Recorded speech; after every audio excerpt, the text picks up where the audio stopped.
Hi, this is Corey Johnston, and today's lesson is going to come from the first chapter in the book of Jeremiah. Here, and we read of the prophet's calling. And like three of the four major prophets, Jeremiah's prophetic ministry was inaugurated by a theophanic vision described in the books. Now, in the first verse of the book of Ezekiel, we read of the time and location of the vision. And in the first chapter, and in Isaiah's, it's not until the sixth chapter that we read of the theophanic vision which propelled his prophetic ministry. And in Jeremiah's, we read of it in the first chapter. And the calling is significant because it is from the source of the vision through whom their message is derived and from whom their authority is vicariously implanted. Now, the opening verse reads, "The word of Jeremiah, the son of Hilkiah, of the priest who were in Anathoth, in the land of Benjamin." So therein we read that Jeremiah was the descendant of a priest, and as such he would have been marked to perform the priestly services at the age of, beginning at the age of 30 years old, as outlined in the third verse of the fourth chapter in the book of Numbers. And the land of Benjamin was under Judah's jurisdiction when the united monarchy splintered into two kingdoms. The northern Israel was the 10 tribes, whereas the kingdom of Judah comprised the land of Benjamin and that of Judah.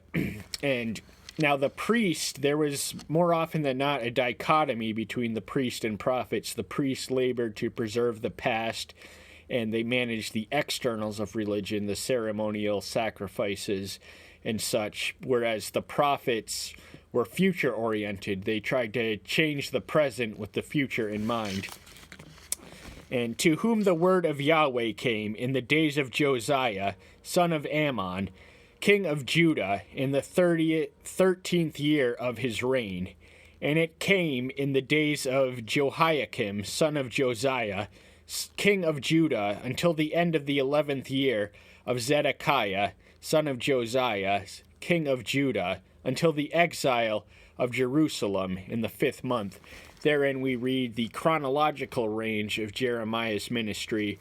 Now he was, it was in the days of Josiah, who was a reformer, the last of the great reformers, who was the son of Ammon, who was the son of Manasseh, who was the wickedest king in Judean history, so much so that the idolatrous practices were described as exceedingly greater than the pagan peoples whom the nation of Israel had replaced, and these nations were expelled on account of their waywardness from the promised land. And so Jeremiah's ministry spans the decline and a little past the collapse of Judah. They were carried away, captivated by the Babylonians under King Nebuchadnezzar in 586 BC. And the Book of Lamentations, which is also authored by Jeremiah, is the post-collapse musings of the weeping prophet, as he is so identified in the historical context in which he ministered. There was plenty to weep about. He witnessed the visible deterioration of the chosen people in their proud kingdom and heritage decline into collapse and conquest and captivity. "Now the word of Yahweh came to me, saying," so the word is not his own, but it is derived from Yahweh, whom he dictates the contents of the message to his prophets. A prophet speaks not their own words, and if they do, they cease or perhaps never were a prophet. "Before I formed you in the womb, I knew you, and before you came out of the womb, I sanctified you. I appointed you a prophet to nations." So Jeremiah's appointment was not an accident, but foreordained in the councils of eternity by the one who transcends time, and he formed his genetic fiber, but more importantly, he knew in advance the purpose for which Jeremiah was to be born, and that was to be his prophet.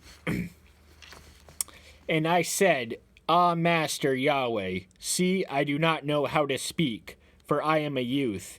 This is a common response to theophanic visions. We witness something similar and the prophetic calling in Isaiah earlier alluded to in the 6th chapter of the book which bears his name, where he says, "Woe unto me, I am a man of unclean lips." And Moses also, when he is selected by Yahweh in the book of Exodus, he's overcome by his inferiority complex regarding he wasn't a gifted public speaker, and yet Yahweh assures him that he would tell him what to say and Aaron would be his spokesperson. And Yahweh said to me, "Do not say, I am a youth, but go to all whom I send you, and speak whatever I command you." So youth is no excuse not to serve. Now, in the letters of Timothy written by Paul, he advises his pastoral protege not to let anyone demean or belittle him on account of his youth. And very often Yahweh does not operate according to our standards or expectations. He very often chooses young and youthful prophets to be men to be his prophets. And there are 3 important directives here. Go wherever he sends and speak whatever he commands, and do not doubt himself is the original injunction. So he's to go where he wants him to go, be what he wants him to be, say what he wants you to say, do what he wants you to do. And that the application of those principles are universally applicable to all Christians. Now, not every one of us has been called or gifted with the gift of prophecy, and with right reason, but we all do have our terrain of jurisdiction with which we are to minister to ideally all who come into our paths in one form or the other. Do not fear their faces, for I am with you to deliver you, declares Yahweh. So from the outside looking in, Jeremiah had much to be fearful of. He had an unpopular message during a time of moral decay and political collapse, but he's advised and assured that he has no reason to fear, for he walks in the power and with the authority of the Almighty. Now that authority is to be contested and in many cases rejected, but it does not alter the fact that he is authorized as Yahweh's chosen mouthpiece for a purpose. Then Yahweh put forth his hand and touched my mouth, and Yahweh said to me, "See, I have put my words into your mouth." So with that simple touch of divinity, he's given what to say, and he knows what to say, and he knows what to do. And that is the hand of assurance. Now, Yahweh, of course, does not have actual hands. We anthropomorphize him. So we do have to take it with a grain of salt in interpreting this, not too literally, but we do anthropomorphize a being of no tangible substance.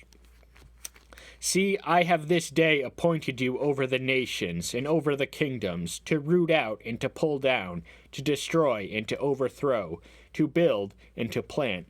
Now, the audience to which Jeremiah preached were the covenant nation, that being Israel, or Judah rather, but his authority, the scope of his jurisdiction is over all nations, and he does issue many prophetic proclamations regarding the fate and destinies of many of the nations of the ancient Near East. But his message is primarily to Israel, and as such. And the word of Yahweh came to me and said, saying, "What do you see, Jeremiah?" And I said, "I see a branch of an almond tree." And Yahweh said to me, "You have seen well, for I am watching over my word to do it."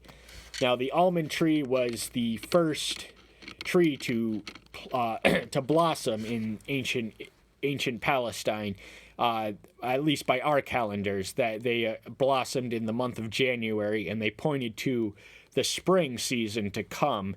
So it is with good reason we're going to hold that thought and bear it in mind as the vision unfolds, because everything in it is of symbolic significance, which does add up in an equation, as we will read. And Yahweh said to me, "You have okay." And the word of Yahweh came to me a second time, saying, "What do you see?" And I said, "I see a boiling pot, and it is facing from the north." And Yahweh said to me, "Out of the north evil is let loose on all the inhabitants of the land."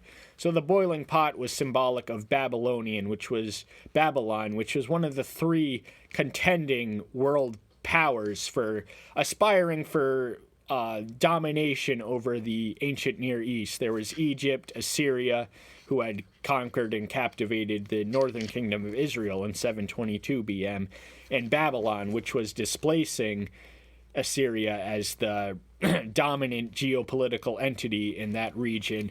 And this tested the faith. A lot of the kings of Judah would place their faith in alliances. They'd sided with Egypt and Assyria alternately, but there was nothing they could do to stop Babylon from conquering them, and they were conquered. That was an appointment. God did not forsake them. It was according to the covenant, according to which was a two-way street. There's only so much sin and waywardness that Yahweh can tolerate, and he is patient with long suffering, but their day of judgment came, and they were very much instruments of the Almighty, even though they knew him not. For look, I am calling all the clans of the kingdoms of the north, declares Yahweh, and they shall come, and each one put his throne at the entrance of the gate of Jerusalem, against all its walls, and all around, and against all the cities of Judah. So they don't have a whole lot to look forward to, at least in the geopolitical future, because they're going to be conquered, and the extent of the conquest is all-encompassing as implicated in this specific verse. So they were destined to be conquered. It was for a purpose. It was for a reason. And I shall pronounce my judgments against them concerning all their evil, because they have forsaken me, burned incense to other mighty ones, and bowed themselves to the works of their own hands. Now, the essence of idolatry, the anti-idolatrous ethos in Judaic religion was that man, being the creature made in the image of Yahweh, was to worship him and not worship the idols made according to their own images and likenesses and that of the natural world.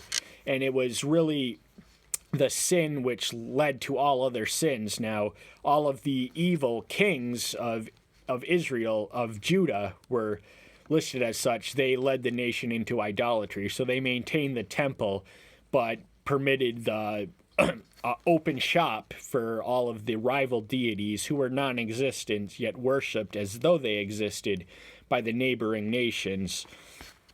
And it is because of this that they were to be judged, and they have forsaken him. He did not forsake them, but he would punish them and be with them all the while. Now gird up your loins and arise, and speak to them all that I command you. Do not break down before their faces, lest I break you before them. Now the substance of his message was not bound to be well received. In fact, he was jailed as a traitor because he warned them not to resist the Babylonian invasion and conquest, and that made him an enemy of the state, and he was imprisoned, as we read later in the account. But it was what Yahweh commanded to him, and as an obedient servant, he did faithfully execute the message as it was dictated to him.